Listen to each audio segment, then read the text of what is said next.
አሰላሙ አለይኩም ወራህመቱላሂ ወበረካቱ። ቤተሰብ እንዴት ናችሁ? እንደምን አላችሁ? ከኛ ጋር ሁሉ ሰላም ነው አልሐምዱሊላህ። እንደተለመደው ዛሬ ለሁለተኛ ጊዜ ወደ ከተማ ወጣ ብለናል ማለት ነው። ነገ የሀይቅ ኮሪደር ልማት ምርቃና አለ ማለት ነው። እኛም በዛው ዘና እያልን ከተማይቱን እስኪ ላሳያችሁ ማለት ነው። ሀባይቢ ፊት ለፊት ይታያችኋል። ድንኳን ተጥሏል። እዚህ እንደምታዩት እንግዲህ ነገ ይቀወጣል።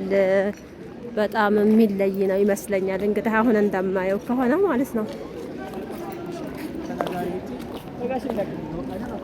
አያችሁት? ከተማው እየታጠበ ነው ምናምን ነገር ጽድት ብሏል። አምሮባታል። በቃ ወደ ታይ እንዳውም ስመለስ በደንብ አሳያቸዋለሁ። ብቻ ውበቱን ደፍቶበታል ከተማው። ያ ሰላም! ኧረ ዲኮር ይለያል ወላሂ ለአዚም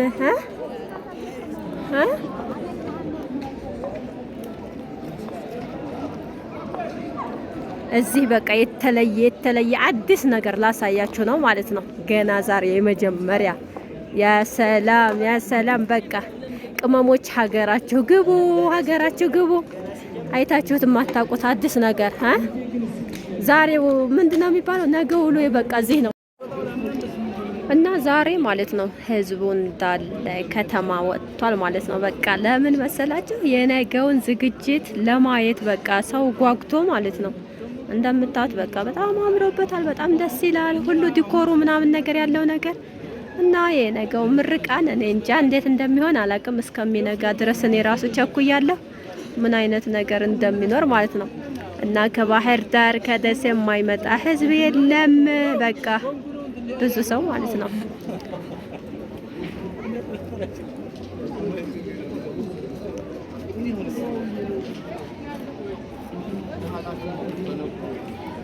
በቃ መናኸሪያው ራሱ በቃ በደንብ ተጣጥሯል ምናምን ያለው ነገር አምሮበታል። እኔ ዛሬ ራሱ ስመጣ ተለየብኝ ከስተዛሬው ማለት ነው። እንግዲህ ወደ ቤታችን እየተመለስን ነው ማለት ነው። በቃ ከተማይቱ አምሮባታል እላችኋለሁኝ። እየታጠበ ነው ይታያችኋል። እዚህ ውሃ ፈሶ ምናምን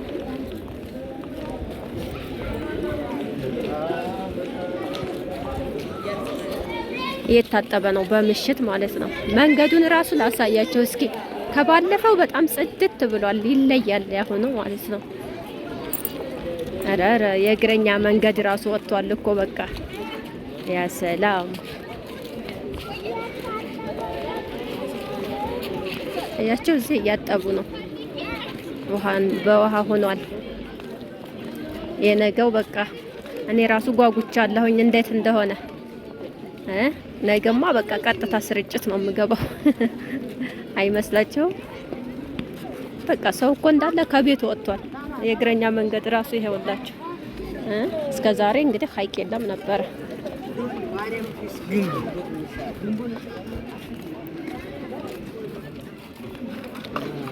እዚህ ራሱ ምንድነው የሚባለው የሆነ ነገር ተሰርቷል። ስሙ ጠፋብኝ። ፏፏቴ ነው። ይሄው ዙሪያው ራሱ ታጥሮ ውበቱን ደፍቶበታል።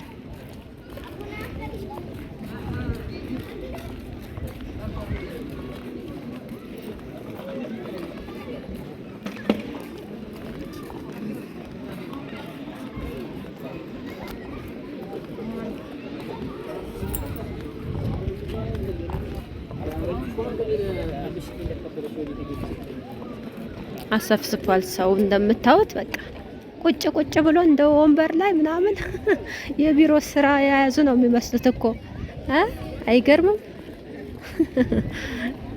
በቃ አሁን ላይ ያለ ጉድ ህዝቡ እዚህ አካባቢ ያለ በቃ ወጣ እያለ ብቻ ያው ደስ ይላል። ደስ የሚል ድባብ አለው።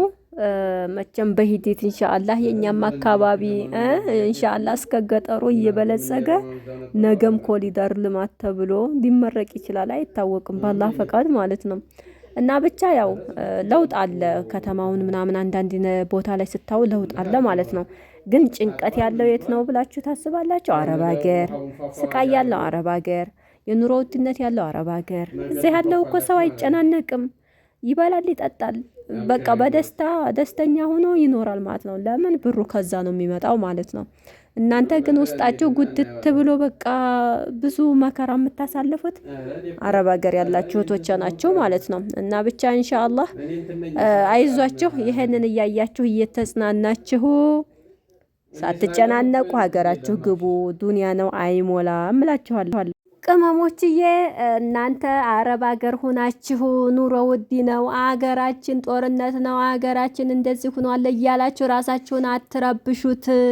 እኛ እየኖርን ነው አልሐምዱሊላህ። ሹሮም በላን፣ ቀይ ወጥም በላን፣ እንደ ቤታችን ህዝቡ እየኖረ ነው። ግን እናንተ ውስጣችሁን በቃ በሐሳብ አትጉዱት። ዛሬ ይሄን ሰርቼ ነገ ይሄንን አርጌ እያላችሁ በሐሳብ አትሞቱ እህቶቼ ማለት ነው። እና ወላሂ ለአዚም አሁን አብዛኛውን ጊዜ ጭንቀት ውስጥ የምትገባው ገንዘቧን ምን ደረሰ፣ ምን ልስራበት፣ ወይም በቃ ቤተሰብ በላብኝ፣ እንደዚህ ሆነብኝ እያሉ የሚጨናነቁት አረብ ሀገር ያሉ እህቶቼ ናቸው ማለት ነው። እና እኔም ኑሬበታለሁ ስለማቀው ነው። ግን አገር ስትገቡ ወላሂ ለአዚም ልትጨናነቁ ትችላላችሁ ለጊዜው ማለት ነው። ግን በቃ አረብ ሀገር ሁለተኛ አልሄድም በቃኝ፣ የራሱ ጉዳይ ዱንያ በቃኝ ካላችሁ መኖር ይቻላል ማለት ነው። እና አንዳንድ እህቶችም ደግሞ በቃ እኔ አገር ገብቼ 2 ወር 3 ወርም አልቆይም ቶሎ መለሳለሁ የምትሉ አላችሁ ማለት ነው። እና ሀይቅ እየበለጸገች ነው፣ ብልጥግና በልጥጋለች። በዛውም እየሳቃችሁ ማለት ነው። ወሬ ሊያስቃችሁ ይችላል ወይም ሊያናዳችሁ ይችላል። እኔ አላቅም፣ ብቻ እናንተ የምትፈልጉትም ማለት ትችላላችሁ። እንግዲህ ያው ብቻ ያው ፈካ ብላለች የተወሰነ ነገር ከተማዋ ዳርዳሩን ያለውን ነገር ባናቅም ማለት ነው። ቤታችን ያለው ነገር ሌላ ቢሆንም ብቻ ደህና ነው ብዬ ነው የማስበው ማለት ነው። ያው እኔ የምላችሁ ነገር ምንድነው፣ በሐሳብ በጭንቀት ራሳችሁን እንድትጎዱ አልፈልግም። ህመምተኛ እንድትሆኑ አልፈልግም። ጉልበታችሁ እንዲያልቅ አልፈልግም። ዱንያ ነው። ሁልጊዜ በጭንቀት ስትኖሩ ራሳችሁ ተጎድቶ ነው የምታገኙት ማለት ነው። ወይ ዱንያው ሞልቶላችሁ፣ ወይ ሚሊዮነር ሆናችሁ፣ ወይ በቃ የሆነ በቃን ብላችሁ ከአረብ ሀገር ለመውጣት እኔ እንጃ አይቻልም፣ ትታችሁት ካልሆነ ማለት ነው። ህይወት አጭር ናት። ነገን ስናስብ ዛሬ ሞት አለ፣ ህመም አለ፣ ስቃይ፣ ብዙ ነገር አለ ማለት ነው። እና ሁሉም አላህ ባለው ቅዋ አላህ ባለልን መንገድ ነው መኖር የምንችለው ማለት ነው። እንደዛ ስለሆነ እንግዲህ ተከተማ ወጣ ብለን ወደ ቤታችን እየገባን ነው። እንደምታዩት ጨለማ ሆኗል። የኛ ነገር መገን ጨረቃው ሰፈር ትላላችሁ ማለት ነው። በቃ እዚህ እንትኑ ሆኖ በሆነ አደባባው ሆኖ በሆነ ሰፈሬ አስባለኝ ማለት ነው። እዛ አካባቢ እንደቆየሁኝ እና ብቻ ያው ደስ ነበረ። እና ካሁን በላይ መለስ እያልን እንግዲህ ከተማዋን እንጎበኛኛታለን። ጨለማው ገባን። ተወላ ከፍ እንዳልወድቅ እንጂ ሌላው አይገርመኝም።